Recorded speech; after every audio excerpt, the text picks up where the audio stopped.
Welcome back. The quote that I shared in the previous video mentioned that past memories and visions for the future are nothing more than thoughts occurring in the present. What did Sam Harris mean by this?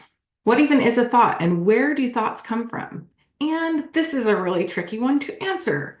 But basically, our thoughts are, or our thinking processes, can be considered mental activities that don't need any outside senses to happen. So thoughts include judging, reasoning, problem solving, decision making, other things like remembering or imagining, pondering ideas. These are all parts of it. The study of neuroscience tells us that thoughts are processed through various brain regions, and psychology tells us that they influence our personalities and habits.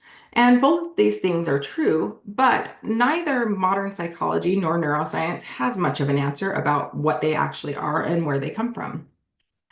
But from the Buddhist perspective, thoughts are mental phenomena which arise out of conditions that happen in the present moment.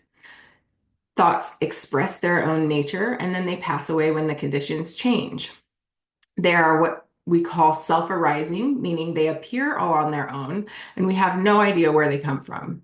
They are also self-liberating, meaning they disappear on their own and we don't know where they go. So despite what you may have heard, we actually are not in control of this at all. Most of us tend to think that we are the thinker of our thoughts, that our thoughts are us, or that they're a reflection of who we are. We think they are me, or they are coming from me, or I am the one having these thoughts. So then when an intrusive thought occurs, we tend to get really down on ourselves. We think having such thoughts is bad, and we become caught up in self-judgment. Then that creates an aversion where we try to push things away, or the icky feelings that we get for having a thought that we perceive as bad or negative.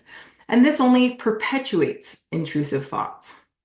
Eventually, we feel so bad about ourselves because thoughts can trigger an emotional response in the body because the mind and body are connected. So thoughts can have an actual impact on your physical well-being. Now, a thought is a mental process that differs from person to person. Some of us have an internal monologue or a voice in our heads, and other people experience thought as visual imagery. This visual imagery can be observed as sort of a mental movie or flashing pictures. Some people have visual imagery, but it's more abstract in nature. Some people have a combination of the two, visual imagery and an internal monologue. In the next video, we are going to take a moment to experiment with recognizing and observing our thoughts. All right, let's get into it.